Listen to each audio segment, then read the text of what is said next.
अस्सलाम वालेकुम स्टूडेंट्स। आज हम स्टडी करेंगे कॉलम्स लॉ।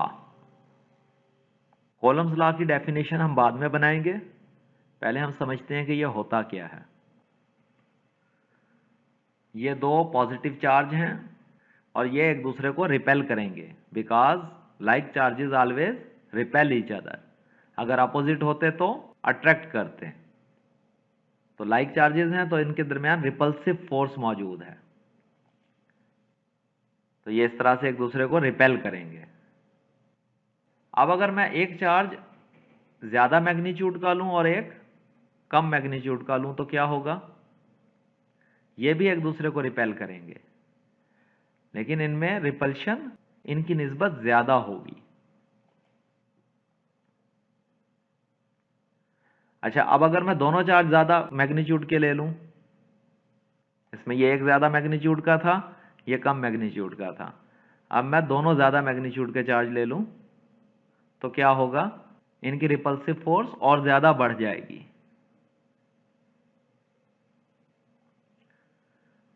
तो हमें यहाँ पर एक कंक्लूजन मिला कि फोर्स इन दो चार्जेस के दरमियान इनके मैग्नीट्यूड की वजह से है।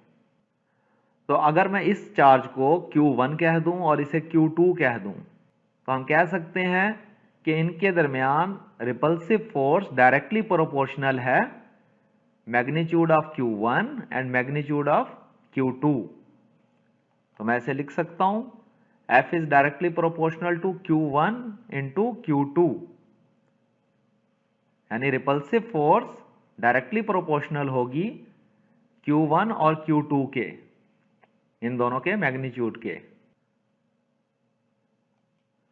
अब ये हमने फिर दो पॉजिटिव चार्ज लिए सिमिलर इस तरह से, इनके दरमियान रिपल्सिव फोर्स है। अगर मैं इस चार्ज को इसके करीब ले आऊं तो फिर क्या होगा? इनके दरमियान रिपल्सिव फोर्स बढ़ेगी या कम होगी? इनके दरमियान रिपल्शन बढ़ जाएगी। पहले रिपल्शन इतनी थी और अब ये इंक्रीज कर जाएगी क्योंकि इनका डिस्टेंस पहले से कम हो गया। ये मैं और दो चार्जेस ले लेता हूं, इनका मैग्नीट्यूड ज्यादा है। अगर मैं इस चार्ज को दूर ले जाऊं यानी डिस्टेंस बढ़ा दूं इन दोनों का तो क्या होगा? इनकी आपस में रिपल्शन कम होगी। तो अब यहां पे इनकी रिपल्शन कम हो गई इसकी निस्बत। तो हम कह सकते हैं कि चार्जेस के दरमियान डिस्टेंस भी रिपल्शन फोर्स पर असरअंदाज हो सकता है, यानी डिस्टेंस कम होगा तो फोर्स बढ़ेगी, डिस्टेंस बढ़ जाएगा तो फोर्स कम हो जाएगी। तो हम लिख सकते हैं कि force is inversely proportional to R square. यहां पर फोर्स डायरेक्टली प्रोपोर्शनल थी Q1 और Q2 के, और अगर डिस्टेंस बढ़ेगा तो फोर्स कम होगी और डिस्टेंस कम होगा तो फोर्स बढ़ेगी। तो ये इनवर्सली प्रोपोर्शनल हुआ, यानी force is inversely proportional to R square. ये आर स्क्वायर हमने क्यों लिया है? डिस्टेंस इन दोनों के दरमियान, यानी इसका डिस्टेंस इससे और इसका डिस्टेंस इससे, ये इस पर फोर्स लगा रहा है और ये इस पर रिपल्शन फोर्स लगा रहा है। तो दो आर हुए तो आर स्क्वायर हुआ। जिस तरह से इनमें मैग्नीट्यूड था Q1 और Q2, ये सिमिलर भी हो सकते हैं, डिफरेंट भी हो सकते हैं, इसलिए हम इसे Q स्क्वायर नहीं लिख सकते। इसे हमें हमेशा Q1 और Q2 लिखना होगा। ये सिमिलर भी हो सकते हैं इस तरह से और डिफरेंट भी हो सकते हैं, इसलिए हमें यहाँ इनका मैग्नीट्यूड लिखना होगा Q1 Q2 और डिस्टेंस आर स्क्वायर, क्योंकि इसका इससे डिस्टेंस जितना है उतना ही इसका इससे डिस्टेंस है, तो आर हमेशा सिमिलर रहेगा, इसलिए आर स्क्वायर आएगा। अब अगर मैं इन दोनों इक्वेशंस को कंबाइन करूं तो क्या होगा? Force is directly proportional to Q1 Q2 over R square, और यही कॉलम्स लॉ है। अब हम इसकी डेफिनेशन को पढ़ लेते हैं। द फोर्स ऑफ अट्रैक्शन और रिपल्शन, अट्रैक्शन या रिपल्शन की फोर्स, यहां हमने सिर्फ सिमिलर चार्ज लिए थे, रिपल्शन देखा था, अट्रैक्शन में भी सेम इसी तरह से होगा। द फोर्स ऑफ अट्रैक्शन और repulsion between 2 point charges is directly proportional to the product of the magnitude of charges, directly proportional to the product of the magnitude of charges, and inversely proportional to the square of the distance between them. Square of the distance between them. तो ये है Coulomb's law कि दो charges हैं, उनके दरमियान attraction या repulsion की फोर्स डिपेंड करेगी उनके मैग्नीट्यूड के। जितना मैग्नीट्यूड ज्यादा होगा दोनों का, उतनी फोर्स बढ़ती जाएगी। तो ये डायरेक्टली प्रोपोर्शनल हुआ, और जितना डिस्टेंस इनका ज्यादा होगा फोर्स कम होगी, और जितना डिस्टेंस कम होगा फोर्स बढ़ती जाएगी। तो इसलिए डिस्टेंस इनवर्सली प्रोपोर्शनल हुआ। तो ये है कोलम्स लॉ। अब यहां से प्रोपोर्शनलिटी का साइन हटाने के लिए हमें किसी कांस्टेंट की जरूरत है। तो हम यहां कांस्टेंट ले लेते हैं इक्वल टू के, और ये के की वैल्यू क्या होगी? ये होगी 9 into 10⁻⁹ newton metre square over coulomb square. ये कांस्टेंट एयर में होगा। अगर ये दो चार्जेस अगर हमने एयर में रखे हुए हैं तो ये कांस्टेंट यूज होगा। अगर ये स्पेस में है तो कांस्टेंट की वैल्यू चेंज हो जाएगी। ये डिपेंड करेगा कि इन दो चार्जेस के दरमियान मीडियम क्या है, दैट इज के। और के हम किस तरह से कैलकुलेट कर सकते हैं किसी भी जगह का? वो हम इसी इक्वेशन को रीअरेंज कर लेते हैं। आर स्क्वायर को एफ से मल्टीप्लाई कर देंगे और एफ को Q1 Q2 से डिवाइड कर देंगे। इन्हें हम इक्वेशन के दूसरी तरफ ले चलते हैं। तो ये होगा K is equal to F R square over Q1 Q2। अब अगर हम इसके यूनिट देखें तो फोर्स का यूनिट होता है न्यूटन, डिस्टेंस आर डिस्टेंस को शो कर रहा है तो ये मीटर स्क्वायर हुआ, और Q1 Q2 coulomb square. Charge का यूनिट है कोलम।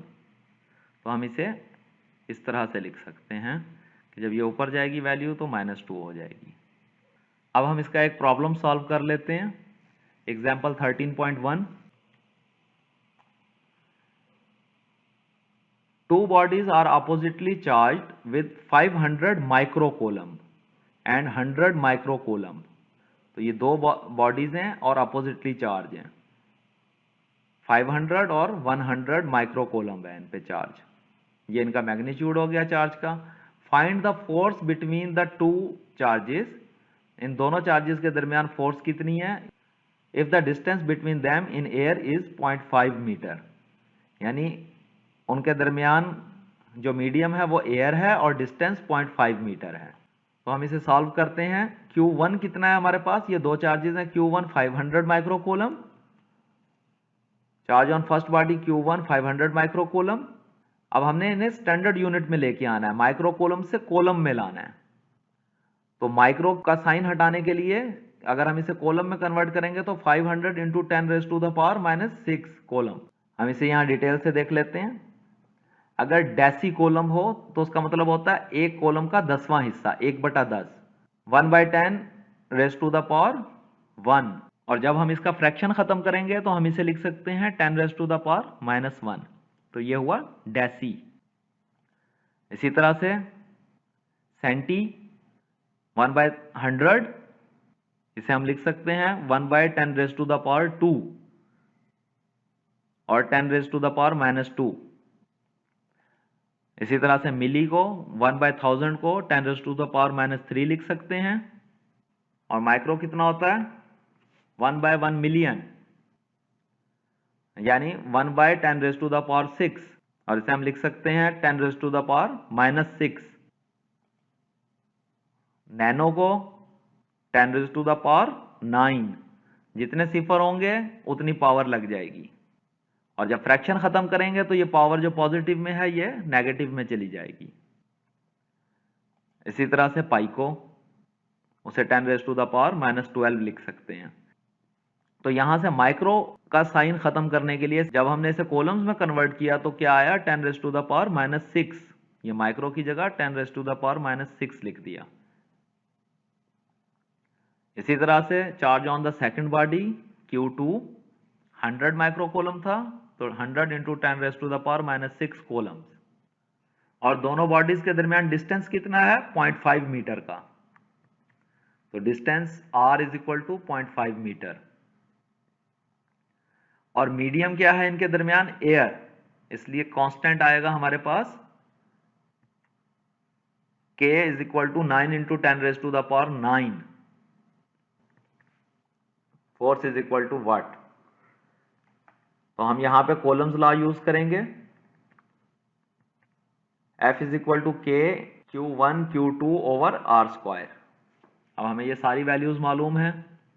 ये k हमने याद रखनी है, k की वैल्यू, क्योंकि यहां उसने सिर्फ ये बताया कि ये एयर में है, दोनों चार्जेस एयर में पड़े हुए हैं और उनके दरमियान डिस्टेंस 0.5 मीटर है। तो हमें ये वैल्यू याद रखनी पड़ेगी। k is equal to 9 into 10 raise to the power 9 newton metre square पर कूलम स्क्वायर। तो अब हम वैल्यूज पुट कर देते हैं यहाँ। k की वैल्यू पुट की, Q1 और Q2 की वैल्यूज पुट की, और r स्क्वायर 0.5 का स्क्वायर ले लिया। अब हम ये करते हैं कि इन वैल्यूज को मल्टीप्लाई कर लेते हैं, 100, 500 एंड 9। और ये पावर वाली वैल्यूज जो हैं ये प्लस माइनस होंगी। तो जब हम इन्हें मल्टीप्लाई करेंगे तो ये हो जाएंगे 450,000 और 10 raise to the power plus 9 minus 6 minus 6, तो ये हो माइनस 12 और इसमें प्लस 9 किया तो माइनस 3। तो 450,000 into 10 raise to the power minus 3 और 0.5 का स्क्वायर लेंगे तो 0.25 आएगा।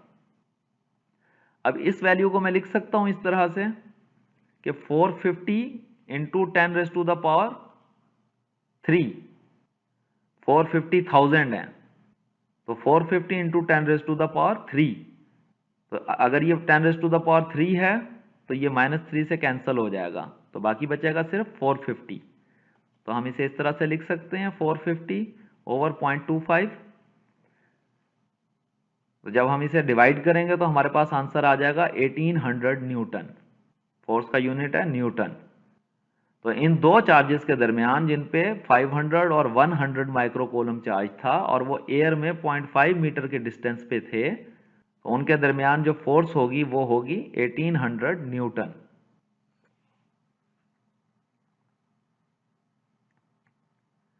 अगर आपने ये चैनल सब्सक्राइब नहीं किया तो इसे सब्सक्राइब कर लें ताकि आपको आने वाले लेक्चर्स मिलते रहें।